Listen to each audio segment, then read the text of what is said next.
here earlier, Jeff is going to be joining us on July 28th at the studio here. He's going to give a 4-hour workshop that focuses in on theatrical auditions and some commercial auditions. Or he'll also talk about it, and there'll be an open Q&A about the differences between theatrical and commercial, and it's actually pretty in depth from my conversation with him earlier.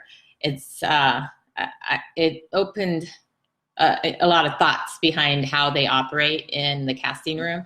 So I was pretty surprised. I go to a lot of commercial auditions, and I don't even want to express what I think. It just seems so random to me. But there's definitely strategy behind it, and with his experience, I'm sure he'll be able to explain the process better, and we could navigate through those waters much, much more successfully than before.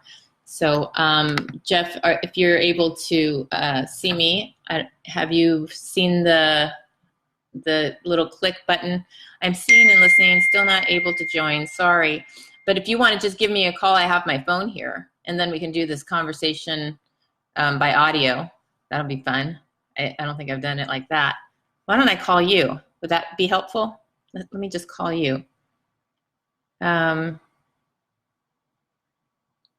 Voice call.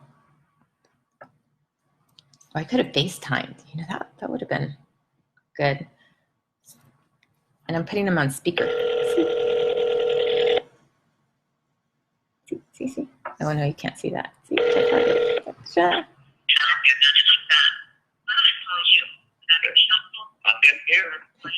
Oh, great. But I hear a background noise of me. So maybe you could just turn me down on the It did. Oh, yay. So I'm excited you're coming up. These tickets are just selling all day yesterday and the day before. So I think we're going to be sold out by the end of the week. But I told everybody that you're coming up on July 28th.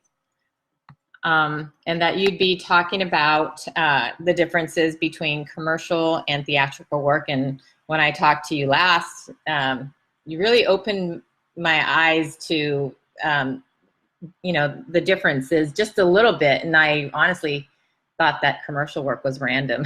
No, nothing like it. No, nothing random about it.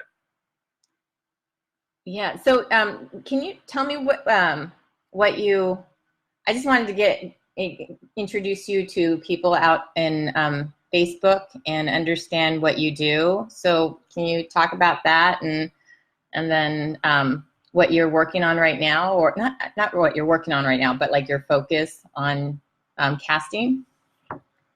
Sure. I cast both features and commercial, and I also do some television as well. And each one is different. Very different for my job, as well as very different for how an actor should audition. They have to treat each end of the medium very differently. But I mainly do, right now I'm doing more so a lot of independent features, and like I said, as well as still commercials too. And I actually have a longer background in commercials because I was also a commercial agent for many, many years. Fortunately, at high-level places, so representing some of the top commercial talent in the country. So I'm understanding that there's specific actors that work just in commercial. Is that what you mean by the top commercial talent? Sure. I mean, there's some actors that only do commercials, but the majority of people do both commercial, TV, and film. All three, if they can. But I do know certain actors that they make their living solely from commercials. Yeah, that's what I'd like to do, is make a living from commercial work. Do you think that commercial work is changing with the internet and with all the different social network platforms? And with all these high-profile business entrepreneurs and how they're taking, advertising in a different direction? Yeah, I mean, the advertising is always changing. However, it's not that reflective on the actor. They're still doing their end of it. It's just the usage that changes. I mean, a few years ago, there was no such thing as new media. Now, that is a structured, different contract with SAG. And much like when cable started, actors and advertisers didn't know what to do when commercials started airing on cable, which now, of course, is taken for granted. And that is what now social media and the internet is providing. And if anything, some of those commercials is a different form of audition because many of those are 15-second spots. It used to be 60s, then it went to 30s. Now they're 15s, and there's even 6-second commercials now, which is a lot of what's on the internet. So now you're asking the actor, tell a story in 6 seconds or 15 seconds. Not easy to do, but got to do it. That's really challenging. I don't think I've ever been up for a 6-second commercial audition. Wow. Not the audition, the spot. The audition's still going to take much longer, but the spot could be cut down to that shorter period. Much like a 30 can be. A lot of times they call it a lift. You could be shooting a 30-second spot, but they do a lift for a 15 or a 6 or an 8 or whatever. Everyone is playing off of the short attention span of today. Oh, yeah. I totally get that. That's really interesting. So do you see more work happening for actors as a result of all this, the involvement of the internet? Yeah. I mean, there will always be advertising. It's, like I said, it's just the forum that's changing. Unfortunately, it's rarer now to find the national network spots. That there was a time where you booked one of those and it would run for 6 months, a year, and the actor was making their income for the whole year from one spot. Now, it's just not that way. Now, you have to book more commercials to get that same amount of income. Yeah, I understand that. So what about the involvement of, all the distribution channels? So it seems like there's a lot of theatrical productions going on, but at a smaller scale. I was listening to Gary Vee. I don't know if you're familiar with Gary Vee. He's a big entrepreneur, talks a lot about advertising. He said that he made a comment about advertisers should get into theatrical work because that's a better way of advertising. And so I think that it seems like there's a lot more just on not on the big channels, the networks, ABC, NBC, CBS, all those, but you find them. I only know of Hulu, Netflix, the ones that we're really familiar with, but there are smaller channels also, and they've developed and established themselves. Are you familiar with any of those? Say that again. You broke up there a little bit for me. So I do understand that a lot of theatrical work we can find on Netflix, Hulu, Amazon, but I do understand that there are smaller channels that are doing a lot of theatrical work. So it just seems like it's expanding more and more for actors. And sure. Where there's more original programming than ever before. All these different cable outlets, streaming services, YouTube channels, you name it. There's more shows, there's more films, there's more everything. And that all gets down to video and digital and everything else. And a lot of times, those channels, for lack of a better word, are responsible to find advertisements. And so that coincides with the commercial world. And so it all still ties together. So has the audition process changed a lot as well? On commercials, yeah. They've changed a lot in the last 5 years or so, or even more. It used to be heavy dialogue driven. I mean, when I used to teach, and I still do, but when I used to teach my classes, they used to be heavy dialogue scripted, 30 seconds, 60 seconds of selling a product. Now, it's less dialogue and more improv-based, relationship-based, that kind of thing, connections, and so it's not as much on a scripted form. Oh, wow. That's really interesting. It's good to know. Yeah, and sometimes I get irked because there's a lot of people teaching, and they're teaching what I call an old syllabus. They're teaching something that, it's just not, it's not beneficial to the actor because they're showing up on auditions and they're asked to do something completely different. And so you have to teach what we're looking for in casting sessions. So has the audition for theatrical stuff changed as well? Do you do a lot of self-taping sort auditions, or has it been, come into the office, here's your script? I still do a lot of in-studio auditions. Hold on a second. I got people here doing three things here. I sent you a text. It's in your text, okay? You'll see what I mean. Okay. So,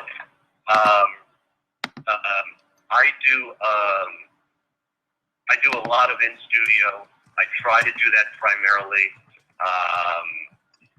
only because I want to meet the actors. I want to see what they're like, not just doing their scenes, doing their dialogue.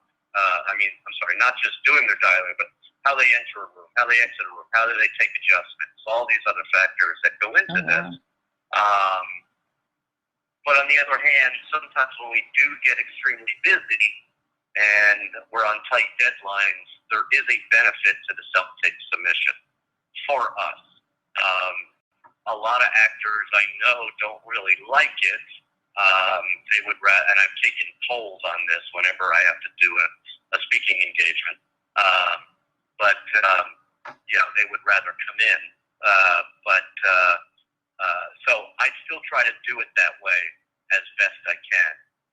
But we do have technology that is helping us to allow the actor to do self-tape submissions too. We end up doing a lot of self-taping from up here and sending it down to LA, at least the crowd that I work with a lot. Sure. So you can look at it as it does open up avenues, at least, that you might not normally have. So instead of having to drive down, now you can do something in the convenience of your place and get it in. So again, technology is helpful. Yeah, it is helpful. But, I know some people that dedicate hours to a self-tape and some like 20 minutes. It is. Yeah, no, I've heard all the stories and I get it. It's like I've had actors say, no, we don't. We'd really prefer not to do a self-tape because we'd rather get an adjustment from you, or we can't decide what take to send. So we end up getting more and more frustrated when we have to do it on our own, and so I understand. I understand both sides. Can you talk about what you're going to be doing with our workshop coming up? Sure. Yeah.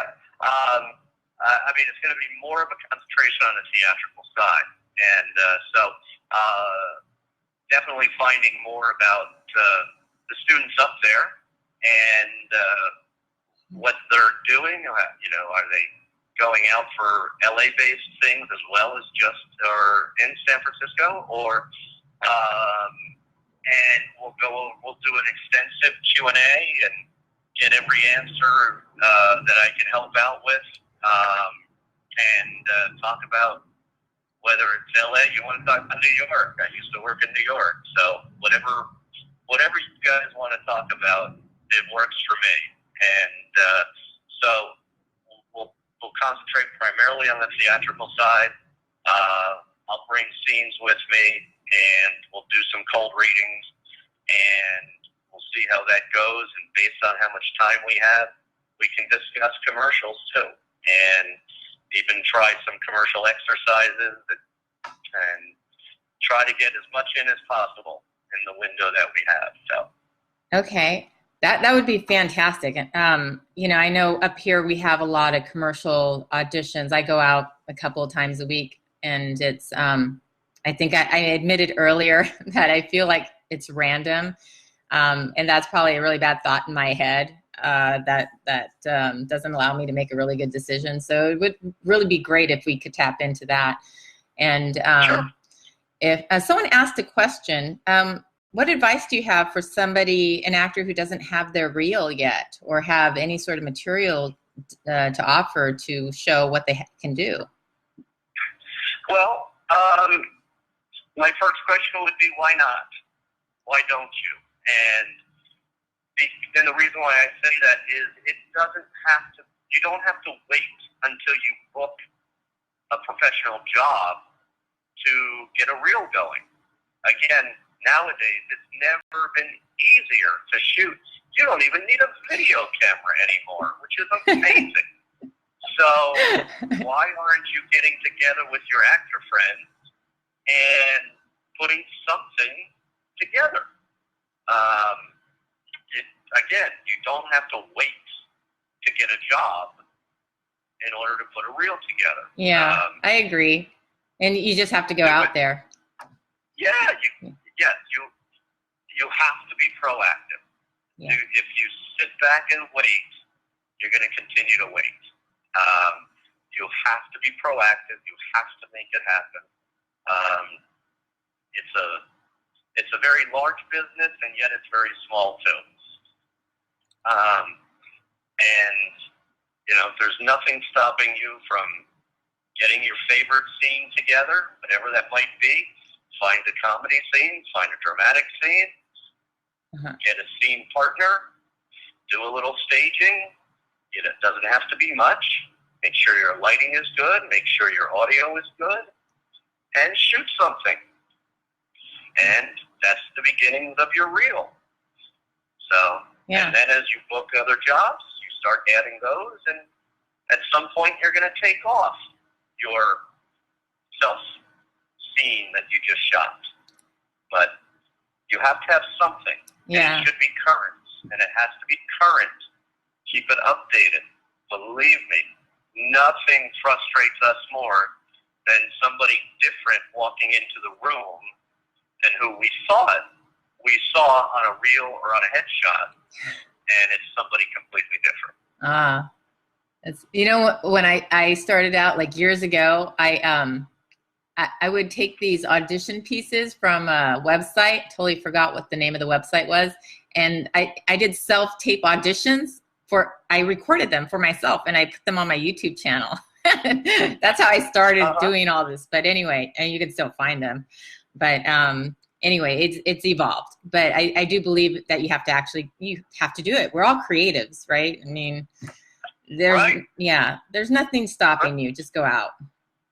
Right.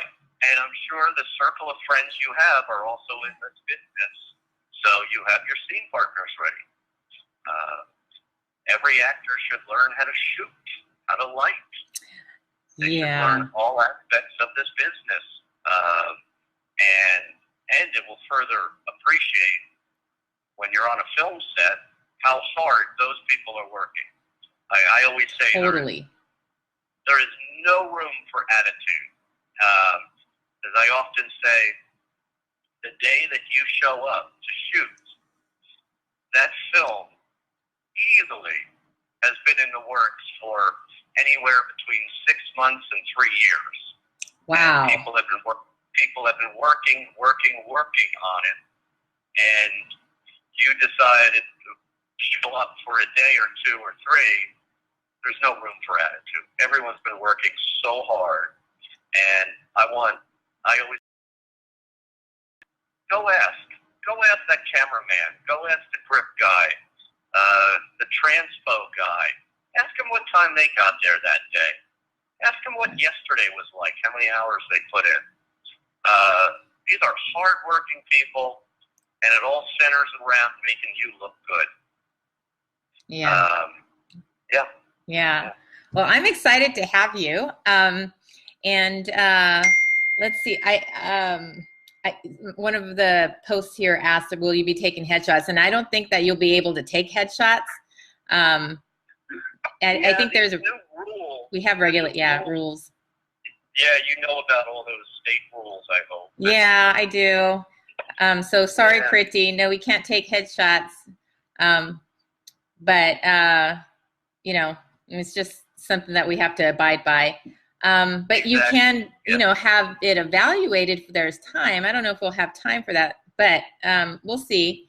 And I guess that's it. So anybody out there looking, I'll just post the Facebook event where they could get tickets and come join us on that day. There is a limit on how many people we can take. So hopefully we'll see you guys there soon. And thank you, Jeff.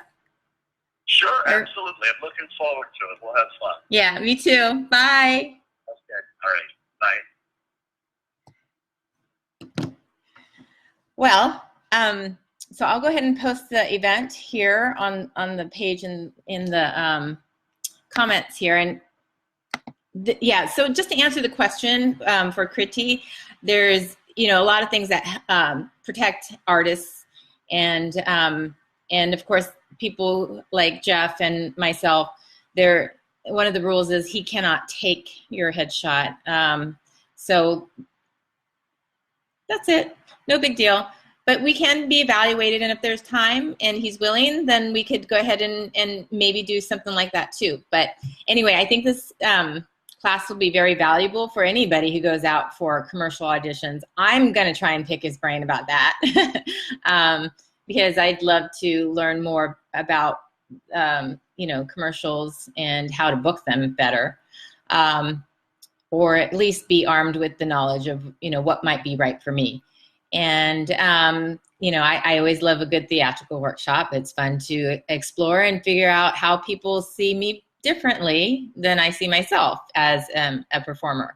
So anyway, I'm really excited. I hope you guys heard that okay. I hope it came across okay.